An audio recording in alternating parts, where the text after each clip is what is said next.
and welcome to Fort Myers, Florida.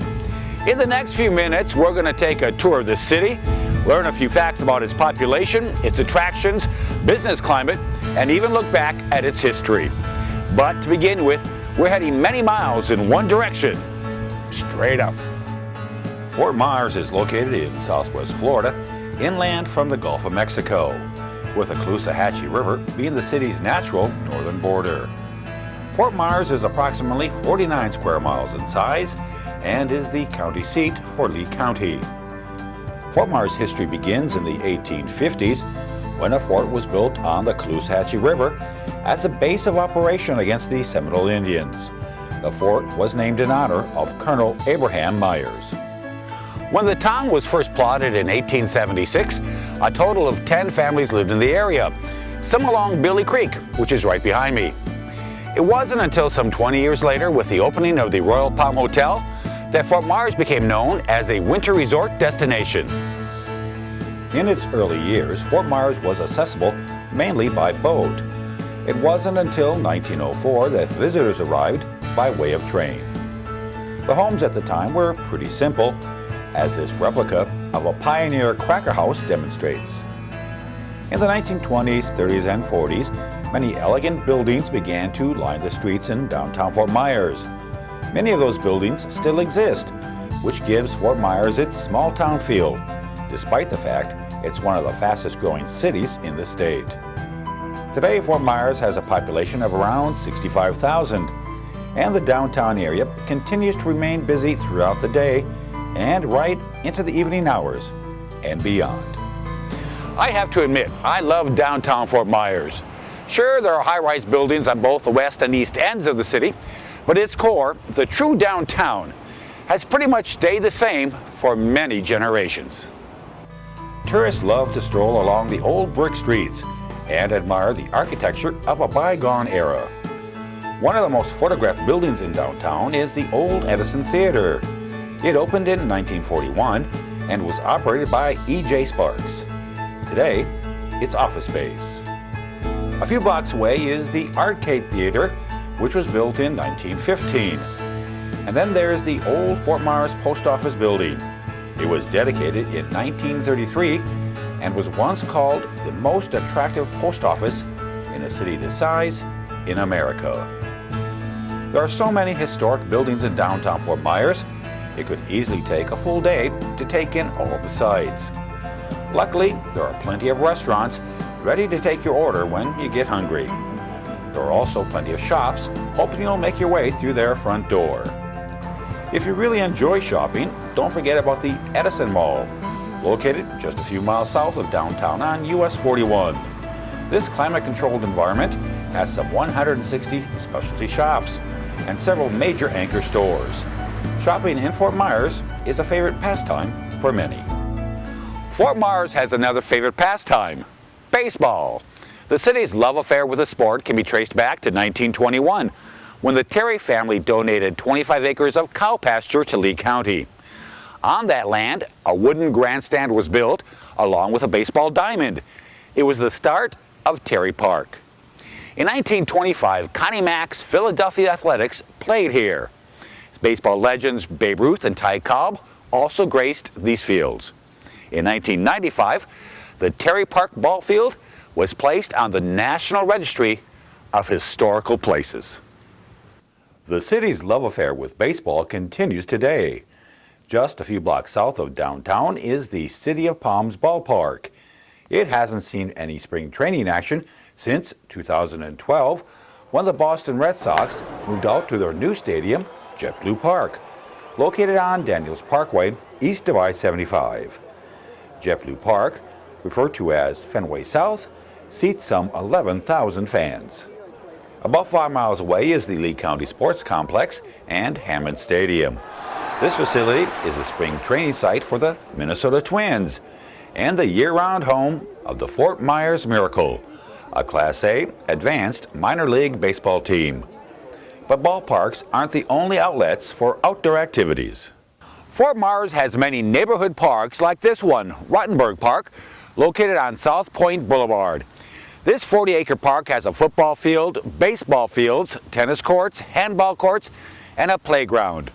Perhaps the two most popular parks in Fort Myers are Centennial Park and Lakes Park. One is located in the downtown River District and the other in South Fort Myers. Lakes Regional Park is located in South Fort Myers. It measures 279 acres in total, with 158 of those acres being freshwater quarry lakes. It's easy to understand why Lakes Park is so popular. It has just about everything a park should have. To begin with, it has 9 large covered pavilions with electricity, water, picnic tables, and grills. It also has a large children's playground, which is sure to tire the young ones out. If they need to cool down, a water playground is just a short distance away. As are paddle boats and canoes, which will get park goers even closer to the various wildlife which call Lakes Park home. They're not always easy to spot, like this anhinga drying its wings in the warm breeze. The Railroad Museum of South Florida is also located in Lakes Park. Not only does it have an original old steam locomotive to admire, there's even a miniature railroad that takes passengers on a 15-minute ride through the park.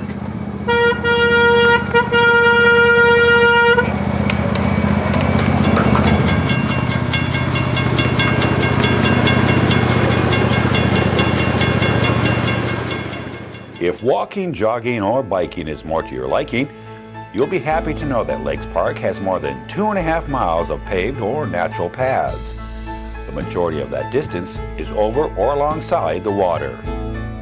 In the River District in downtown Fort Myers, you'll discover Centennial Park, which overlooks the scenic Caloosahatchee River. Centennial Park is often used for the city's largest public events and festivals. The centerpiece of this 10-acre park is a tribute to Fort Myers' most famous residents and visitors, Thomas Edison, Henry Ford, and Harvey Firestone.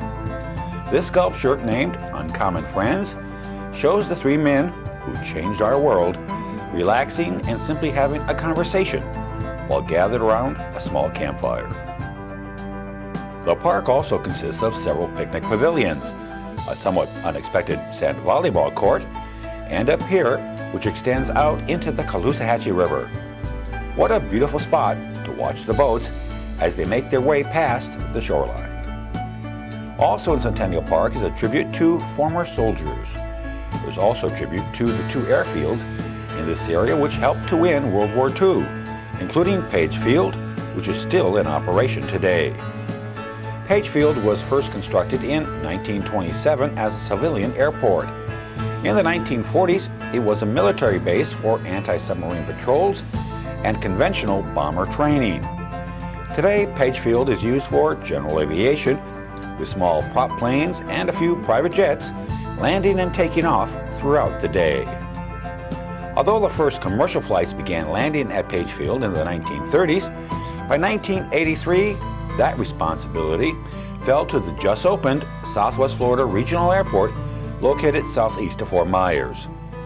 Today, the regional airport goes by the name Southwest Florida International Airport. Approximately 8 million passengers use the facility every year, thanks to numerous major airlines that fly into and out of Fort Myers on a daily basis. Many of those 8 million passengers are tourists who come to Southwest Florida for the sun, the surf, and the natural beauty. Perhaps the best place to leave the hustle and bustle of daily life is the 6 Mile Cypress Slough Preserve. In 1976, a group of Lee County students studying the role of forested wetland became alarmed when this environmental treasure was threatened by development. Those students envisioned a place where visitors could stroll among the majestic cypress trees and catch the whispers of Florida's past. By 1991, they succeeded. Today, the 6 Mile Cypress Slough Preserve comprises of some 3,400 acres. This oasis is home to a vast variety of plants and animals that can live in a place which is sometimes land, sometimes water, and sometimes both. Visitors can observe Florida as it used to be by stopping at 5 observation decks designed for wildlife viewing. Those decks are located along a 1.2-mile long elevated boardwalk. When you walk the boardwalk, you come to a number of lakes, including this one, Gator Lake, which is the largest lake in 6 Mile Cypress Slough Preserve. The other lakes also have natural sounding names such as Wood Duck Pond, Otter Pond, and Pop Ash Pond. Every day is a new adventure at 6 Mile Cypress Slough Preserve, and it all starts with an educational walk on the mild side. And speaking of an educational walk, we'll leave the slough and head back to Fort Myers downtown area and to one of the city's most beautiful and picturesque drives, McGregor Boulevard, which is lined with palm trees on both sides. It's on McGregor Boulevard where you'll find Fort Myers' most well-known and visited attractions, the Thomas Edison and Henry Ford Winter Estates.